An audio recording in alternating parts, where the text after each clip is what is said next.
Selamat siang Pak, sekali lagi ada pertanyaan dari yang Bapak tadi sudah bicarakan. Jadi apakah penderitaan itu syarat mutlak Pak bagi kehidupan orang Kristen? Sungguh kami ingin mendengar jawaban yang pasti mengenai hal ini. Tolong mohon bantu dijawab Pak. Penderitaan itu ada asal usulnya dari mana.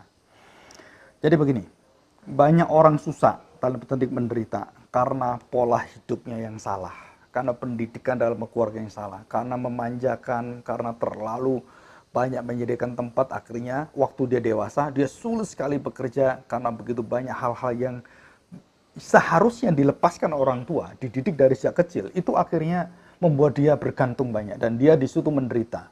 Dan kedua, mungkin orang tua karena backup banyak, dia sulit sekali menerima orang lain. Karena kesombongan, karena kemapanan dan semuanya. Itu bahaya sekali ya dalam sisi yang kita melihat. Maka penderitaan berasal dari sana. Dan banyak anak-anak yang bekerja karena orang tua mapan dan dekat dengan orang tua dan semuanya itu tidak bisa bekerja dengan baik. Kenapa? Karena tidak siap menghadapi tantangan, hinaan, cemoan, kesulitan kerja dan semuanya. Akhirnya gampang keluar kerja, gampang ini. Itu karena mentalnya akhirnya jadi mental tempe, mental kayak kerupuk gitu ya. Nah ini dari sisi yang kecil itu ya. Nah sisi yang lain penderitaan itu karena kecerobohan kita.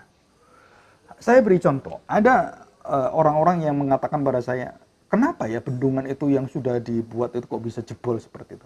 Nah saudara tahu, setelah saya bicara dengan orang Perancis waktu saya berada di kereta, saya tanya kenapa bendungan yang di Belanda waktu pertama dulu itu bisa jebol dan banyak membunuh ribuan orang di Belanda, dam itu ya.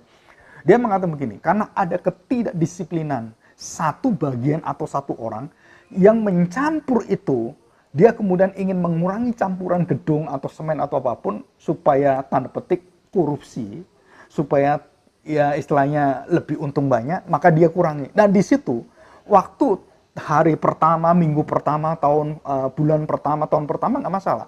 Begitu tekanan begitu berat dan air begitu datang, maka yang paling lemah, yang paling tidak disiplin, yang paling ngawur, yang paling menguntungkan diri sendiri, yang mengambil yang bukan bagiannya dan kemudian campurannya itu kurang, hanya tidak lebih 5%.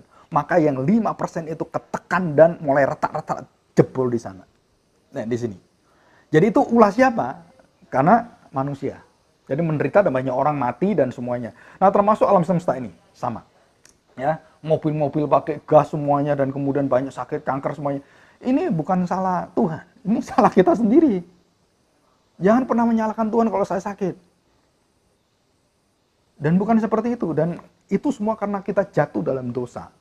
Dan pikiran kita, etika kita, hidup kita, moral kita itu sudah betul-betul harus diperbaiki gitu. Barulah semua berkaitan dengan kesehatan dan dunia, dan kita harus mengayomi supaya ini semua menjadi green world ya, dunia yang kembali segar, refresh gitu ya. Nah ini saya katakan kenapa? Karena ini kita harus hati-hati di sini ya. Nah sedangkan dalam firman Tuhan, mutlakkah orang Kristen menderita? Nah kalau menderita karena kekonyolan, karena kebodohan, karena ketidakdisiplinan, salahmu sendiri. Kamu harus menanggung itu. Tetapi kalau karena kebenaran, kalau karena kekudusan, karena keadilan, dan kamu menderita, dan Tuhan Yesus katakan, kamu mengikut aku, bukan kamu dibenci, aku yang dibenci. Mengapa kamu menganiaya aku, Saulus? Jadi Saulus menganiaya jemaat Tuhan, yang sakit hati, yang menderita siapa? Tuhan. Dan itu dikatakan Tuhan pada Saulus waktu mau diubahkan Saulus menjadi Paulus. Dan itu jelas. Nah, saya bacakan. Ada satu rahasia, beberapa minggu mendatang kita akan masuk dalam khotbah seri khotbah di bukit. Jadi semua seri ini kita akan masuki khotbah di bukit yang sangat indah. Nah, saya akan menjelaskan ini. Perhatikan baik-baik ya. Dalam kata-kata berbahagia tentang menderita, aniaya dan semuanya. Ada di situ semua. Berbahagialah orang yang lapar dan haus akan kebenaran. Mereka akan dipuaskan. Di sini dikatakan, berbahagialah orang yang dianiaya oleh sebab kebenaran. Dianiaya, penderitaan itu mirip semuanya. Dan dikatakan karena mereka yang empunya kerajaan surga. Jadi kalau saya menegakkan keadilan, kebenaran, kekudusan hidup di musuh dunia ini, saya memiliki kerajaan Allah. Dan kuasa kerajaan itu di sana. Dan dikatakan di sini, orang-orang yang menderita aniaya karena kebenaran memiliki hidup kekal. Jadi mutlakkah orang Kristen menderita? Iya, mutlak. Kalau dia menegakkan kebenaran.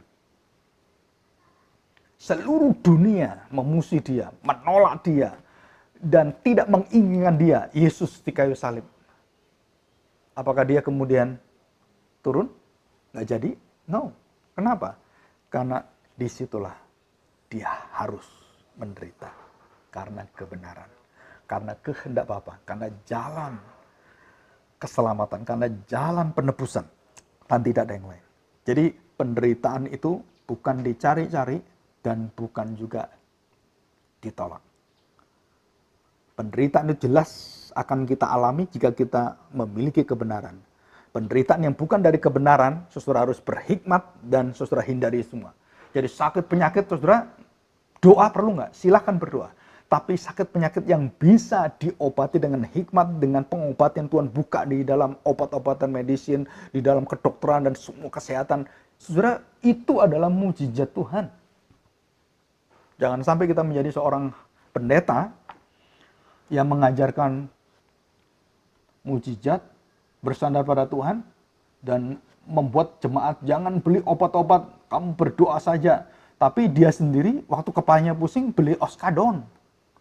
Dan saya pernah ketemu istri hamba Tuhan yang seperti ini, saya tanya, kenapa ibu beli?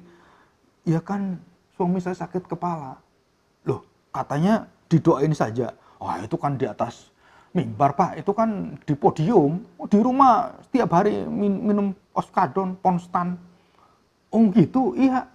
Nah, apa yang diajarkan dengan apa yang dialami berbeda jauh. Ini kepalsuan. Dan kita tidak ingin seperti ini.